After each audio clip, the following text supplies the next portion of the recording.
Good morning प्यारे बच्चों। कक्षा 12 के रसायन में हम लोग अध्ययन कर रहे थे विलयन का, और ये धीरे धीरे अध्ययन में समाप्ति की ओर है। इसके दो खंडों में, प्रथम खंड में हम लोग अध्ययन किए विलयन के सांद्रण की इकाइयाँ और इनसे संबंधित गणनाएं, और दूसरे खंड में अध्ययन करना है विलयन के अणुसंख्य गुणधर्म, कॉलिगेटिव प्रॉपर्टीज ऑफ सॉल्यूशन। और आप जान पाए कि विलयन के वे गुण जो विलेय या विलायक की प्रकृति पर नहीं बल्कि विलयन के एक निश्चित आयतन में उपस्थित विलेय के कणों, अणु या आयनों की संख्या पर निर्भर करते हैं, उन्हें अणुसंख्य गुणधर्म कहते हैं। कई अणुसंख्य गुणधर्म में परासरण दाब क्या है, ये हम लोग अध्ययन कर रहे थे। और परासरण जानने के लिए पहले आपको जानना होगा कि अर्धपारगम्य झिल्ली क्या होती है और परासरण क्रिया किसे कहते हैं। तो प्यारे बच्चों, आपको याद हो गया होगा कि पदार्थों की पतली परत को झिल्ली कहते हैं, और झिल्लियाँ तीन प्रकार की होती हैं: पारगम्य, अपारगम्य और अर्धपारगम्य। वे झिल्लियाँ जो विलयन के विलेय और विलायक दोनों अणुओं को आर पार नहीं जाने देती, उन्हें अपारगम्य, इम्परमिएबल, और जो विलेय और विलायक दोनों अणुओं को आर पार जाने देती हैं वो परमिएबल, पारगम्य कहलाती हैं। और इन दोनों के बीच एक तीसरी प्रकार की झिल्ली होती है जो विलयन के केवल विलायक अणुओं को आर पार जाने देती है, विलेय अणुओं को नहीं। उन्हें सेमी परमिएबल मेम्ब्रेन कहते हैं। कई उदाहरण बताए थे, शायद याद हो गया होगा, जैसे अंडे की झिल्ली, बकरे का आमाशय, चर्मपत्र, कोशिका की झिल्लियाँ, ये प्राकृतिक थी। और कृत्रिम में कॉपर फेरोसाइनाइड, सेलुलोज एसीटेट, ये आप जान पाए। परासरण क्रिया क्या है? विलेय और विलायक या दो भिन्न सांद्रता के विलयनों, विलेय और विलायक नहीं, विलयन और विलायक, विलयन और विलायक को अर्धपारगम्य झिल्ली से पृथक कर दिया जाए, विलयन और शुद्ध विलायक को अर्धपारगम्य झिल्ली से पृथक कर दें, तो विलायक के अणु अर्धपारगम्य झिल्ली से होकर विलयन की ओर गति करने लगते हैं। या दो भिन्न सांद्रता के विलयनों को अर्धपारगम्य झिल्ली से पृथक कर दें, तो कम सांद्रता के विलयन से विलायक के अणु अधिक सांद्रता के विलयन की ओर गति करने लगते हैं, स्वतः गमन करने लगते हैं। यह क्रिया परासरण कहलाती है, परासरण। और यदि विलयन और शुद्ध विलायक को अर्धपारगम्य झिल्ली से पृथक कर दें, तो परासरण क्रिया को रोकने हेतु विलयन पर आरोपित न्यूनतम दाब को उस विलयन का परासरण दाब कहते हैं। और परासरण दाब विलयनों का अणुसंख्य गुणधर्म है। यदि विलयन में अणुओं की संख्या अधिक होगी, आयनों की संख्या अधिक होगी, तो परासरण दाब भी अधिक होगा।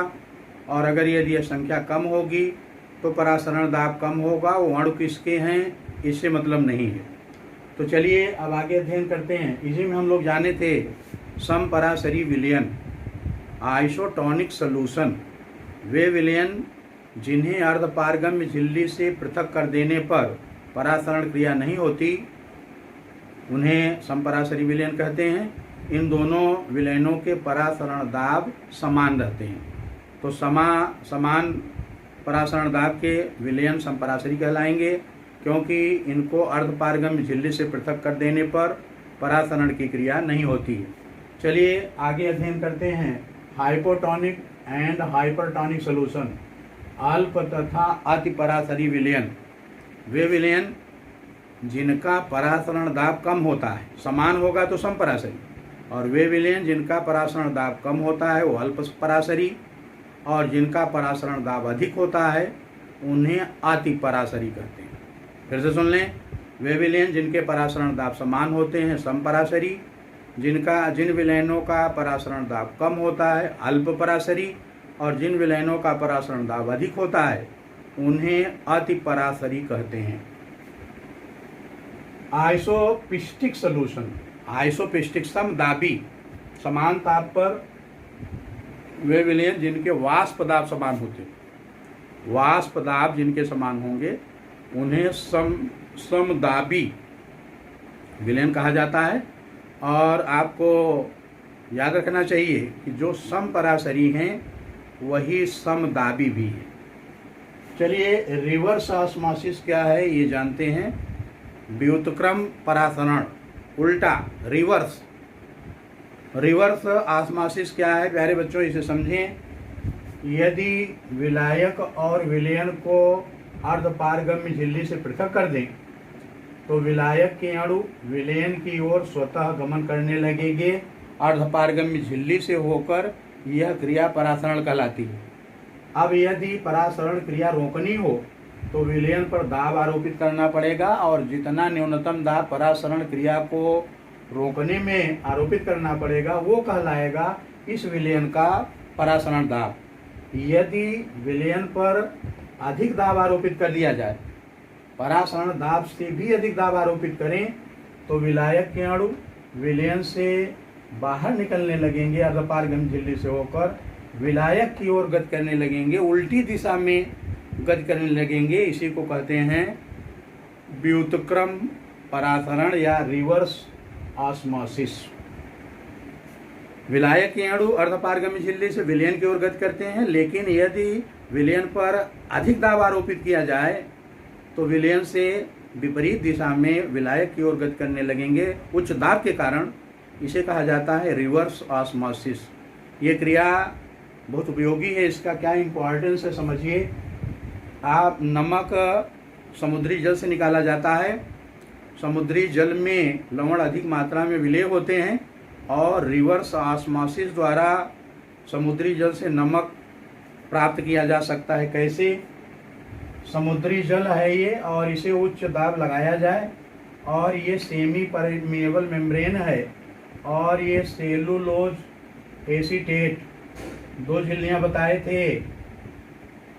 कृत्रिम में एक कॉपर फेरोसाइनाइड और दूसरा सेलुलोज एसीटेट। ये सेलुलोज एसीटेट की अर्धपारगम्य झिल्ली है, और इधर से भेज रहे हैं समुद्री जल, उच्च दाब लगा रहे हैं, तो अर्धपारगम्य झिल्ली से होकर जल के अणु इधर से बाहर निकलेंगे, और इधर से होते हुए शुद्ध जल बाहर आ जाएगा, और लवण सब यहीं बचे रह जाएंगे। तो रिवर्स ऑस्मोसिस क्रिया है बहुत उपयोगी। आप चाहें तो विलयन से विलय को अलग कर लें और शुद्ध विलायक बाहर निकल जाएगा।